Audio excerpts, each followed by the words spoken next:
Hello everyone, আসসালামু আলাইকুম। আমার প্রিয় আপু ভাইয়ারা ও বন্ধুরা সবাই কেমন আছো? আমি আলহামদুলিল্লাহ ভালো আছি। রুমুস রেসিপি থেকে তোমাদের জন্য একটি মজার খাবার নিয়ে এসেছি।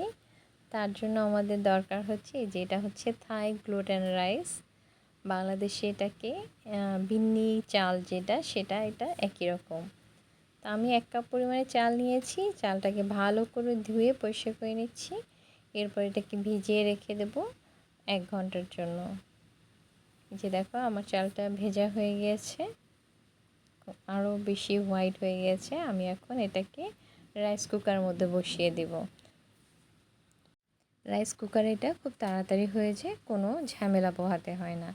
1 কাপ চালের জন্য আমি 1 কাপ পানি, 1 কাপ আর 1/3 কাপ পানি দিয়েছি। এই যে দেখো এখন ভিজিয়ে সমান সমান করে দিয়ে আমি এটাকে রাইস কুকারে বসিয়ে দিচ্ছি। এটা রান্না হতে তোমার 5 মিনিটসের মতো সময় লাগবে। ব্যাস বসিয়ে দিয়েছি, সুইচ অন করে দিলাম।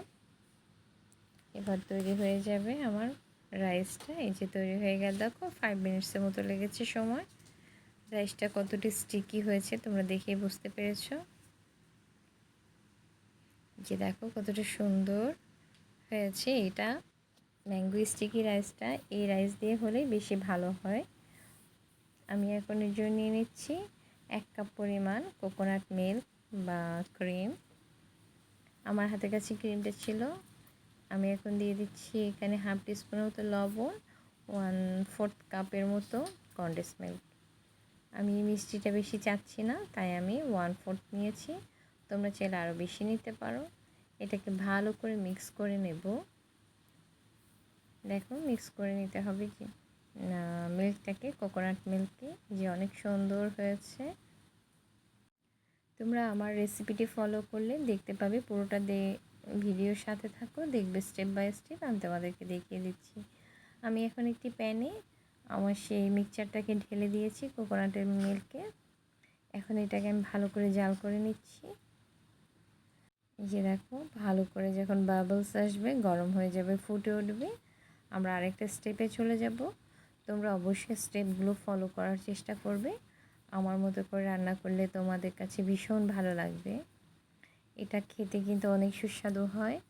তোমাকে এখন আর ম্যাঙ্গো স্টিকি রাইস খেতে রেস্টুরেন্ট যেতে হবে না, বাড়িতেই তুমি আমের সিজনে বানিয়ে খেতে পারবে। এত ইজি আর সহজে রান্নাটা তোমরা ঘরে বসেই করে ফেলতে পারবে। তাদের জন্য তোমাদের মাত্র 2-3টা আইটেম থাকতেই যথেষ্ট। দেখো কোকোনাট মিল্কটাকে আমি খুব ভালো করে জাল করেছি। এই যে জাল হয়ে গিয়েছে, বাবলস চলে এসেছে, দেখি বোঝা যাচ্ছে আমার মিল্কটা ভালোভাবে ফুটে উঠেছে। তোমরা যারা এতক্ষণ ধরে আমার সাথে আছো, পাশে আছো, প্লিজ লাইক দিতে ভুলে গেলে একটা লাইক দেবে। এই যে দেখো আমি এখন সেই স্টিকি রাইসটাকে আমি কোকোনাট মিল্কের সাথে মিক্স করে দিচ্ছি ভালো করে। খুব আলতো হাতে আমি এগুলোকে ভেঙে দিচ্ছি রাইসগুলোকে। যে দেখো কত সুন্দর লাগছে, ক্রিমটাও খুব সুন্দর হয়েছে, রাইসটাও একদম পারফেক্ট কুক হয়ে গিয়েছে। তোমরা এর থেকে বেশি পানি দিলে চালটা কিন্তু বেশি সিদ্ধ হয়ে যাবে, আর বেশি সিদ্ধ হলে খেতেটা বেশি একটা ভালো লাগবে না। তো এরকম খেয়াল রাখবে এবং সবার সবার পছন্দ মতো এটা করে নেবে। আমি ক্রিমটার সাথে ভালো করে চালটাকে, রাইসটাকে মিক্স করে নিচ্ছি। প্লিজ আমার চ্যানেলটাকে সাবস্ক্রাইব করে তোমরা আমার পাশে থাকবে এবং ফুল ভিডিও ওয়াচ করবে। আমার নতুন পুরাতন আপু ভাইয়ারা, আমার বন্ধুরা, তোমাদেরকে অসংখ্য ধন্যবাদ আমার পাশে থেকে আমাকে সাপোর্ট করার জন্য। তোমাদের জন্য আমার অনেক দোয়া আর ভালোবাসা। এই যে দেখো স্টিকি রাইসটা খুব সুন্দর হয়ে গেছে, মিক্স হয়ে গেল। দেখি মনে হচ্ছে কতটা সুন্দর হয়েছে, যা সুন্দর একটা ঘ্রাণ আসছে। আমি রান্না করতে করতে মনে হচ্ছে যেন আমি পুরোটা নিজে একা খেয়ে ফেলবো।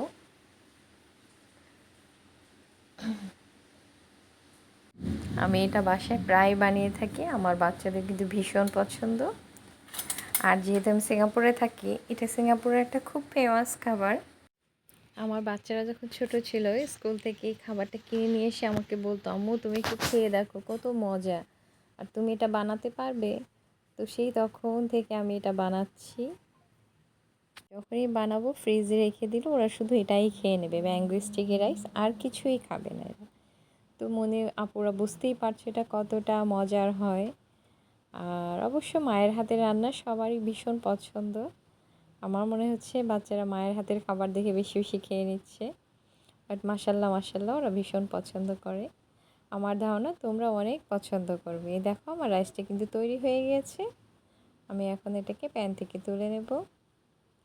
এই যে দেখো কতটা সুন্দর সফট, সুন্দর স্টিকি হয়ে আছে, খেতেও অনেক মজার হয়েছে। তোমরা সুগারটা যদি আরেকটু বেশি চাও কনডেন্স মিল্ক বাড়িয়ে দিতে পারবে, বাট আমার কাছে এটা এনাফ ছিল।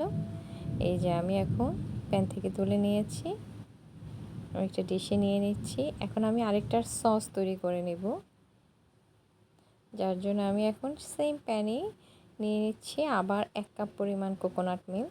আমি এখানে টোটাল 500 গ্রাম কোকোনাট মিল্ক ইউজ করেছি পুরোটাতে।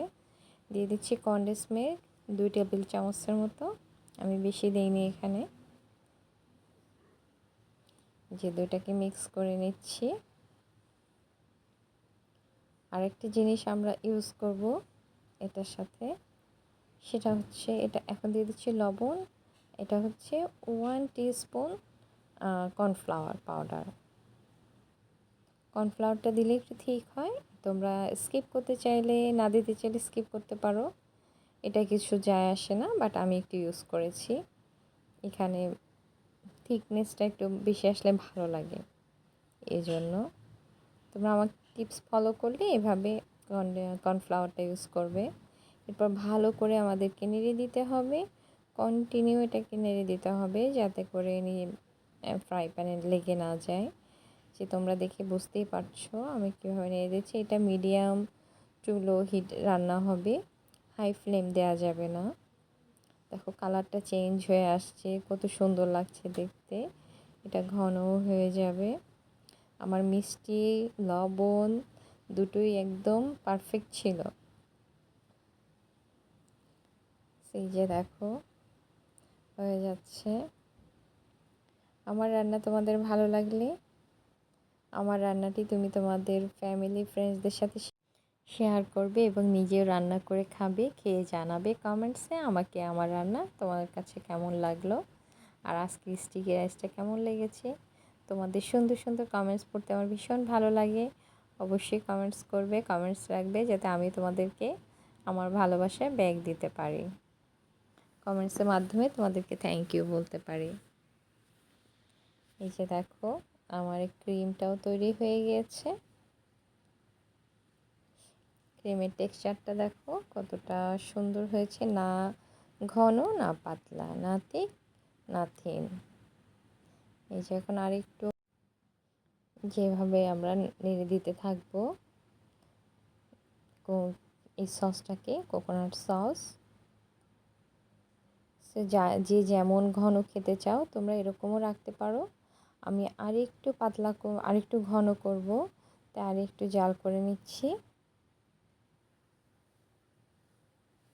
যে দেখো কতটা সুন্দর হয়েছে, আর কি সুন্দর গ্লেজ দিচ্ছে আমার সসটাতে। কালারটা কত সুন্দর, একদম ব্রাইট হোয়াইট এসেছে, এই যে ফুটে উঠেছে। এখন সসটি আমি আর একটু কনডেন্স মিল্ক দিচ্ছি। আমি টোটাল 2 টেবিল চামচ দিয়েছি, তখন একটু কম ছিল তাই এখন অল্প একটু দিয়েছি। তোমরা তোমাদের স্বাদ অনুসারে চিনিটাকে বাড়িয়ে কমিয়ে নিতে পারবে। আমি কনডেন্স মিল্ক দিয়েছি, তোমরা চাইলে এখানে চিনির ব্যবহার করতে পারবে, বাট কনডেন্স মিল্ক দিলে টেস্টটা একটু ভালো আসে। আবার কনডেন্স মিল্ক দেওয়ার জন্য আরেকটু ভালো করে নেড়ে নিচ্ছি, মিক্স করে নিচ্ছি।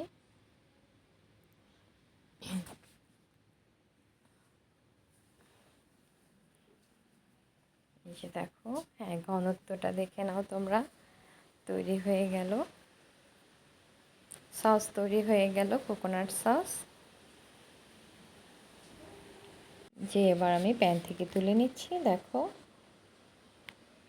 এটা থেকে আমি এই যে এখন একটা আম নিয়েছি, আমটা একদম পাকা আম, আমটাকে ছিলে ক্লিন করে নিয়েছি। এখন আমি একদম ছোট ছোট করে স্লাইস করেছি। দেখো তোমরা তোমাদের পছন্দ মতো ডিজাইন দিবে, বাট আমার কাছে আমার এই ডিজাইনটি বেশি ভালো লেগেছে। আমি তোমাদেরকে একটুখানি সার্ভ করে দেখাচ্ছি।